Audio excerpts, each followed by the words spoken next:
Kaniadto kini nga maong barangay na himong isip exit point sa mga 8 grupo.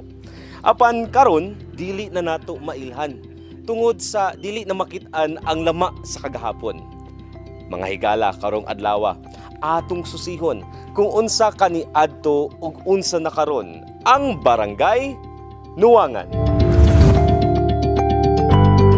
Miagi sa daghang mga lideres ang Nuwangan usa ni namugna sa kung unsa na kini sa kasamtangan nga gipanguluhan na karon sa ilahang talahuron nga punong barangay, Cristina Padaya.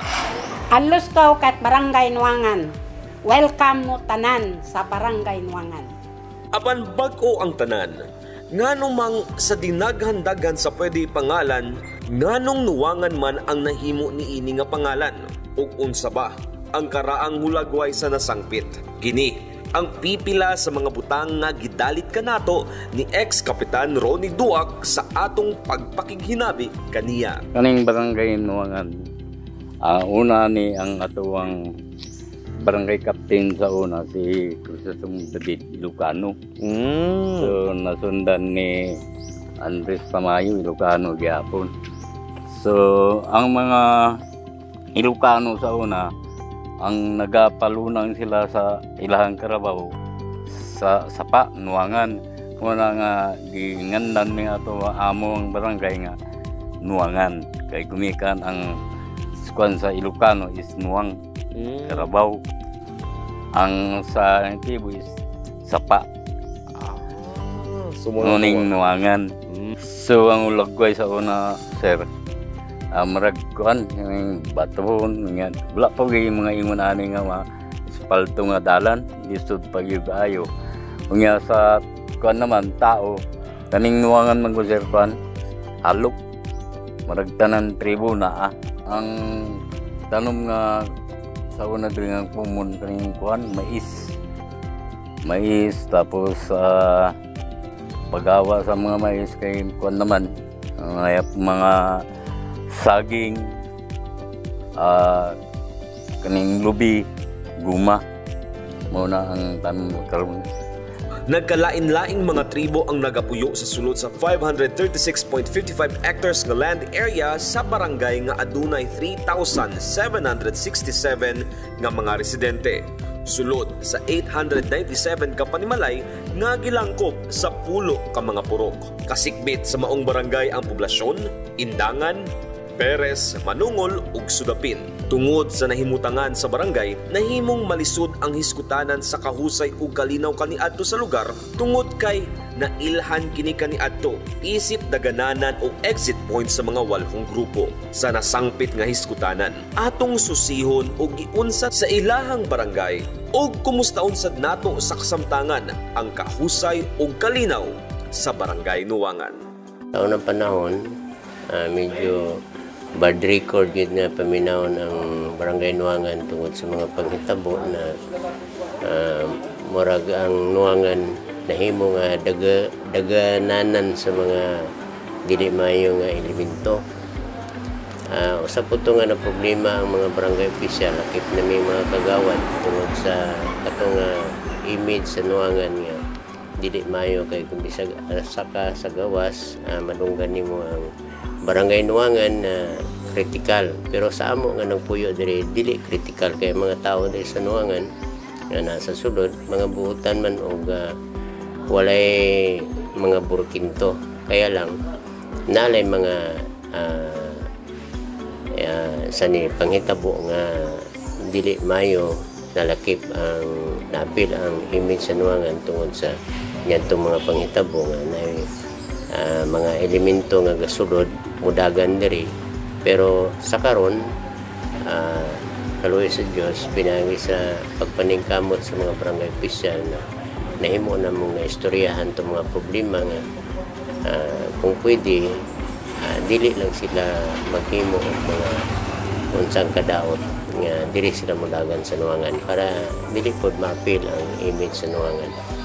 Personal na mong istoryahon katong mga relatives niyan tong mga tao nga nakahimo og gamayng kadaot sa pangalan sa Nuwangan, among ipakig-istoryahan nga kung pwede dito na lang sa laing lugar sila maghimo, dili lang di sa Nuangan. Kaya ang mga tao sa Nuangan numuyo nga malinawon. So karon what unsa ba ang mga pamaagi na inyong ginahimo sa samtangan para masiguro ang pag-maintain sa peace and order sa barangay? Sa karon pinagi ni sa muang butan o mabtigon nga Kapitana Cristina Indo Padaya, nami mga movement nga pinagipod sa pagtabang sa mga bipat, nami regular nga pagrubing, regular nga pagpurok-purok para ano sila i-orient nga katong mga dili maayo nga mga buhat dapat ilaan ang iwasan. Pero kung dili man gud nila kaya nga buhaton, among hangyo sa ila nga dili lang sila maghimong kautan sa barangay Nuangan para dili madamay itong mga maayong tao diri nga nanginamuhi nga matinarungon. So na-regular monthly nga nagano kami og drug campaign para maware itong mga tao og gihangyo pud namo ang mga residential diri nga kung naman mo ay mga kaparentihan nga naligaw sa landas, unta advisean po nila dili sila magpa-stay o drugay diri sa ilang panimalay para dili sila madamay. Muna ang mga ginahimo karon nga gani naga-set ni karon og kuan kinahanglan nagakandak ni og robing para makasuroy namo ang tanan nga sitio or barangay apurok para makita namo kung sa sitwasyon. Unsa pud ba kadalas ang inyong ginahimo nga robing, sir? Actually, nagarobing ni sa isa ka semana kaduha adlaw o gabi. So mo na among ginahimo kay daghan man gud mga reports nga naay mga tao nga dili na mo mahibalan nga kung tag-asa nga mga tao. So mo na isa nga among ginasuta kung unsay katuyoan nga nung naa siya diri sa amo ang kuan barangay. Unta makig-operate mo sa mga bipat or tanod nga kung unsa may makita ninyo diha i-report dayon aron matagaan og aksyon. Aron dili na mapadayon kung unsa may ilahang mga tumong o target sa ato ang barangay, so malikay ang mga binuang nga dili maayo. Nagpasalamat pod mi sa mga bipat kay kadung sa una nga mga panahon. Grabe ang kadaghan sa kawat dire. Mga guma, karabaw, baka na mga kanding. Kalit lang tag tulo ka buok, tag upat ka buok, kalit lang mga wala dire. Pero karon nga na sila yung mga rubing-rubing sa mga bipat nato sa barangay. Wala na po to. Pasalamat mi sa panggobyerno sa Nuangan kay murag wala na po ikawat. Ako kay kalainan sa una sa karon kay karon na daghan na nagsulod diri nga ga-invest og mga tindahan. Then daghan na po diri karon ang mga subdivision. Daghan sa laktod nga pagsulti, daghan ng mga gustong mamuyo diri sa Nuangan tungod sa nakita nila ang peace and order o ang mayong pagdala sa komunidad, pinanguluhan sa mga barangay kapitana. So karon nagpadulong na nga mo-improve yun ang barangay Nuangan. Tungod sa nahimutangan o kahapsay o kalinaw sa lugar, dinhi gipatukod ang pipila sa mga dagko nga mga pasilidad sama sa Biomolecular Laboratory, Water Treatment Facility, City Tribal Office ug ang kasamtangang gina-construct nga bag-ong building sa City Hospital sa City Government. Dinhi usab makit-an ang With Love Jan Foundation ug usa sa pinakanindot nga atraksyon o ginalaumang mahimong eco-tourism spot sa umaabot sa Dakbayan, ang Abu Bakar Farm Mountain Resort.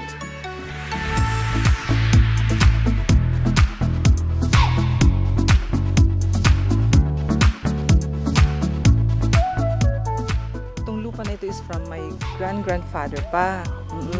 So pinamana na sa amin ito sa father ko. So ngayon, itong 1 hectare na ito, dinevelop ng kapatid ko kasi nga may potential siya. Aside from the view, kung nakita niyo naman yung view, at saka yung matulungan din yung mga tao dito sa Nuangan. Kasi halos lahat ng staff namin is taga dito lang din. So yun ang hinahin na. Kaya sila, kumbaga, yun lang talaga yung parang focus namin mga na parang kaya nakuha namin mag-invest, ay inayos ba? Kumbaga, inayos siya yun, nag-invest din talaga yung brother-in-law ko dito. And ano po ba ang kung saan pa inaasahan nyo o ano ba yung plano nyo, future plans for your business here in Nuangan? As you can see nga, malaki pa itong space. Itong nakabakod lang is 1 hectare lang. So may mga plano pa kami din sa labas kasi sa amin din naman yun. So parang gagayahin, parang sa namin, gusto namin gayahin yung Eden Park. So meron tayong mga kagaya sa baba, yung mga what's this? Yung zipline. Oh, yan. ATV trail. Meron kaming planong ATV trail dyan kasi ready na yung mga ATV namin. So yung trail na lang at saka yung parang pinapag-aralan pa namin yung parang river ba kung paanong gagawin. So yun ang tapos marami pa, mga bawat spot dyan, marami kaming plano. Kagaya nung sa mga sasakyan na magpa-park na lang. Isang view nyo is yung river. Then yung mga parang style ko dyan sa Korea, yung mga bawat kumbaga lahat ng area ito, yun ang plano namin, bigyan namin ng attraction. Para talagang, kumbaga malaki talagang plano. That is very exciting. Inaantay lang namin talaga yung fan. Marami talaga yung plano dito. Kasi gusto talaga namin i-develop ang the whole farm. Ano ba yung kailangan nilang asahan mula sa Abubakar Farms Mountain Resort? Yeah. We are inviting you to visit us, Abubakar Farm Mountain Resort. As you can see, dahan-dahan namin talagang dinedevelop. First, ito pa lang yung rooms namin. So, nadagdagan na kami ng dormitory. May dormitory na kami for big groups kasi yung mga rooms namin is for small group lang ba, small family. So, now we have what's this? Dormitory. And our pool pala is salt chlorinator. So, first, in Kidapawan niya siya, maalat siya. Kung matikman nyo is maalat siya kasi nga salt chlorinator ang gamit namin, which is safe. Ginalauman sa mga barangay officials ug mga residente ang padayon nga pagsulod sa mga kalambuan sa ilahang barangay. Gani, ubay-ubay na sad ang mga proyekto ug kauswagan ang mga nahatod sa City Government of Kidapawan sa lugar, pinaagi sa mga proyektong pang-infrastruktura. Ato karon kining palawman ug ilhon ng pinaagi sa taho ni Jalaika Ganancial. Daghang salamat kaubang Von. Sa mga niaging panahon sa Barangay Nuangan, ang mga tawo nagasakay pa og kariton aron makalagyo sa dalan nga puno sa lapok.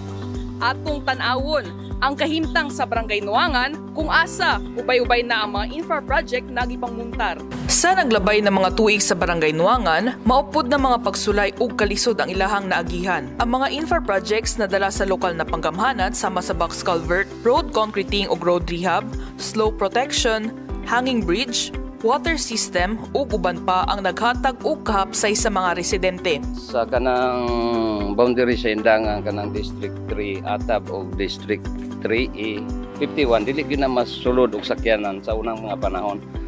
Pero karon masulod na sa sakyanan tungod lagi sa mga project ni Mayor nga tanan nga mga sitio gitagaan ang ginag budget para ang mga tao makapagawa silang produkto paingon sa city gikan sa sitio. Sa una og sa karon layo ra kay ang kalahian sa among barangay kay sa karon ang amuang mga kalsada maayo naman, makasulod naman ang mga tricycle ug lahi gyud sa una nga karabaw ra gyud ang makasulod. Bisan diri sa ibabaw sa barangay hall kanang Purok 6, dili gyud na masulod og sakyanan sa una, di gyud na masulod og tricycle. Since primero na akong term 2007, kana dili gyud masulod og tricycle kanang gikan kang Nadnadin, Almaris paadto diri kang Abubakar. Pero karon naa gyud kabaguan kay tanan nga mga tao diri sa Barangay Nuangan halos na magyud na ay mga sakyanan, anay mga tricycle, anay mga single nga motor. Makaagi na gyud mga tarong ang mga katawhan diri sa Nuangan about sa among mga kalsada, ma'am. Kung kaniadto, lisod og dili maagihan ang mga dalan sa mga sakyanan og tao tungod sa baha kon lapok, karon dako na nga kalahian ang nabati sa mga residente sa Barangay Nuangan. So before po, wala pa yung infrastructure projects ni Mayor Pao, and now grabe po yung parang it has brought a drastic change sa aming barangay po. Kay before, pag mag-ulan ng gamay ang dalan kay mura nagulo sa bata kadagko ang bato, ang mga motor dili magsulod diri sa Nuangan kay pangit daw ang dalan. Pero katong niabot ng infrastructure projects po, grabe. Yung parang nihumot po daw mong barangay with the other barangays po kay magsulod na ang mga motor, dali na lang bakla yun ang barangay hantod sa town. Grabe, grateful kami masyado po din sa project ni Mayor. Mas dali ang transportation, especially kay nami mga agricultural products dire sa barangay, mas dali ma-transport from here up to sa town. Ang mga estudyante, kaya na nila magbaklay mas kagabi kay nindot ang dalan compared before. Ang mga infra projects na dala sa lokal na panggamhanan naghatag og kaluwasan sa ilang komunidad na nagpaligon sa katakos sa pagsukol sa mga peligro. Gawas ni ini, dili lang infra projects ang gimuntar dinhi sa maong barangay. Adunay kalambigitan kini sa hiskutanan sa environmental protection. Tungod sa mga pagsulay na nabati sa ilang barangay sa hiskutanan sa solid waste, aduna sila'y mga lihok na mga aktibidades na ginamuntar sama sa cleanup drive ug tree planting. Gimuntar na mo na para sa mga environment na mo karon na time nagbuhat gyud may og budget para sa na sa solid waste aron magahinan na mo ang panahon o ang kanang mga problema para sa mga basura. Ang mong ipang buhat nag clean up drive uban ng mga barangay council kami, mga bipat, tanang workers sa barangay. Itong last month naghatag si Mayor atong para sa tree planting. Pero sa baba itong itanom, human nagtanom. Murag mga 800 siguro ito kapunuan. Abot itong ito. Basta dagan to na mga klase na tanom. Prutas, basta kahoy ito. Human nagtanom.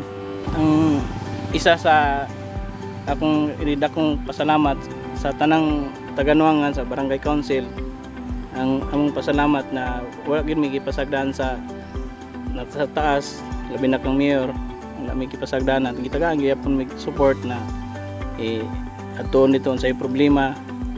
Tagaanon sa kinanglanon sa sindro, magreklamo ang tao sa sindro, automatic dayon na mo atag dayon sa message si mayor at tagaan dayon may unsay among kinanglanon.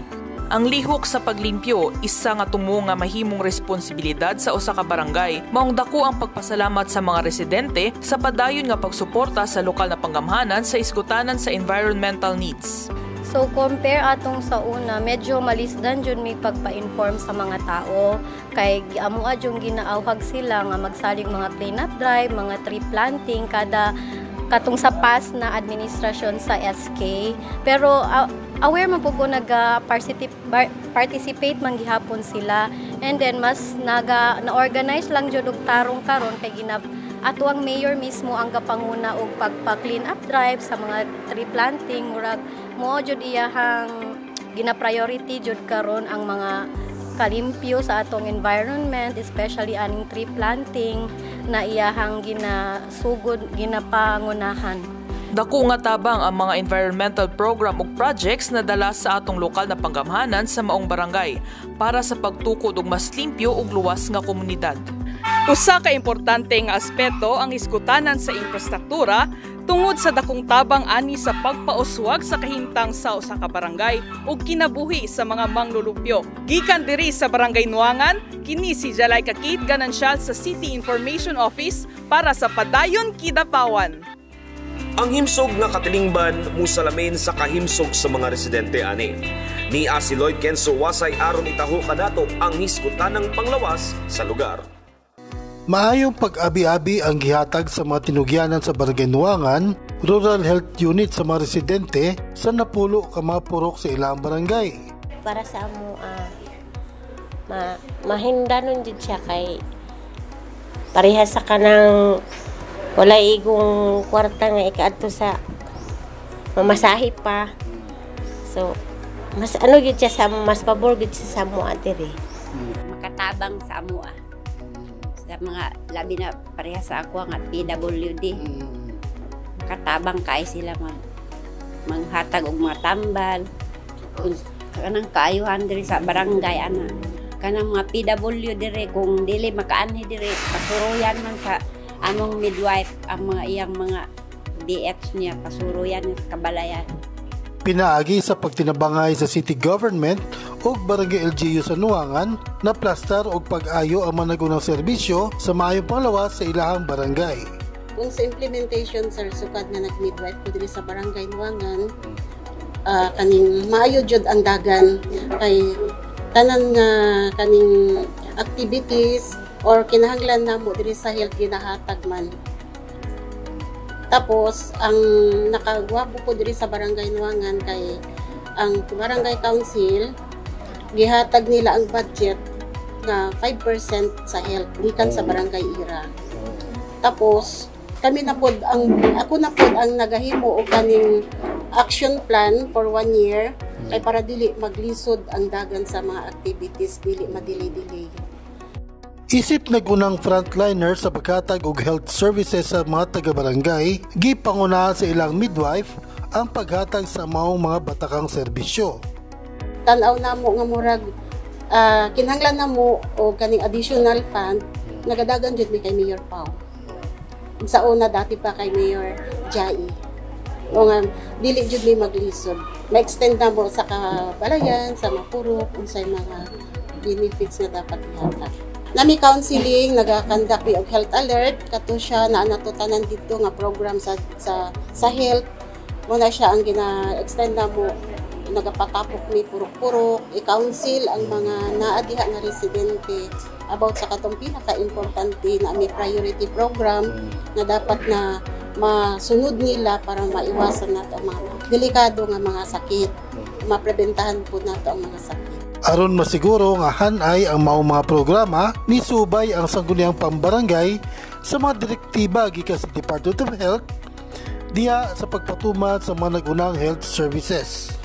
First time nga paglingkod nako as a committee on health, akong gisay chase sa council nga magdugang ni kuan kaning BHW para kaning mapaabot gyud sa katawhan ang tanang kinahanglan nila mabalaan gikan sa sector.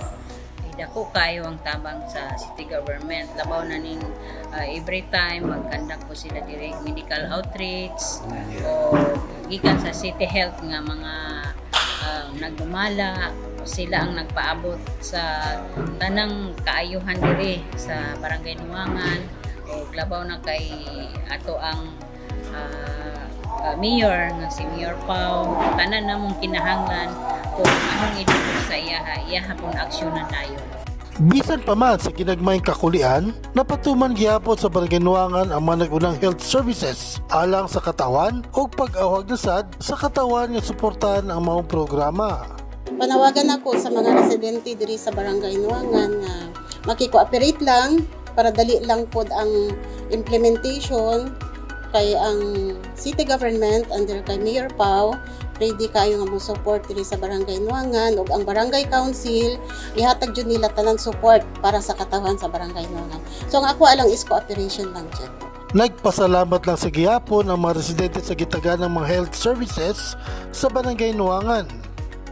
Nagpasalamat lang ko sa among mayor nga si Pao nga kanang kaayuhan nga gihatag niya diri sa amo sa Barangay Nuangan. Daghang kay salamat sa ato ang city government nga pinanguluhan ni Attorney Pao, Bangilista nga tanan na angkon namo naakabot namo ang tanan tungod sa iyahang pagdumala nga fair play tanan patas ang katawhan.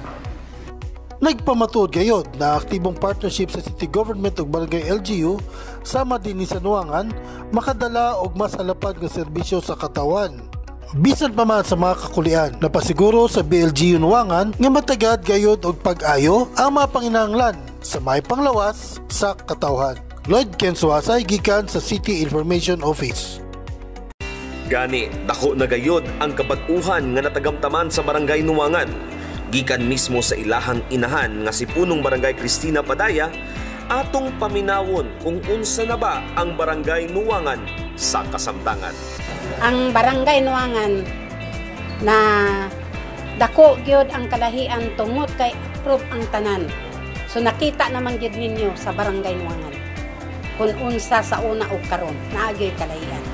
Ang hagit sa una sa mua diri sa Barangay Nuangan nga kaming council dili mi maglihok Apan ang council nako karon, lihok mi tanan. Kanakita na ninyo, lahi karon ang ako ang pagdala sa mua karon kay nganuman isig paningkamot kagawad nako unsa ang ilang komite maunang ilahang trabaho. Kay nganuman gilantaw nila ang kaugmaon sa barangay Nuangan. Karon nakita ni gyud sa katawhan. O labi na usab kay mayor. Kung kulang ko sa budget, dagan man ko kay mayor. Pero karon tanan sa wala namo na budgetan sa mo ang budget karon na budgetan namo. Kay nganuman nadugangan man ang amo ang era. Ang kabaghuan diri sa barangay Nuangan, nanay labyan diha, na ay resort diha sa ibabaw. So, diha na ko nakita nga nagalambo ang barangay Nuangan kay daghan na ang mga building nga dagko diri sa barangay Nuangan. Dili na ko masabtan ang kalipay sa pagsuporta ni Mayor dinhi sa barangay Nuangan. Wala mi niya gipasagdan, dili lang kay diri sa barangay Nuangan, tanan nga barangay support yun na si Mayor sa mua. Dako kong pasalamat sa inyo ang inyong suporta sa barangay Nuangan. Panghinaot nako magpadayon ang inyong suporta sa barangay Nuangan. Ang kalinaw maugay susig sa kalambuan. Kung naaga ni maayong relasyon sa isig katao, dili isod ang pagkayusa. Ebidensya ang kining lugar sa mao nga naingon. Pamangkay ng barangay Nuangan! Padayon kidapawan!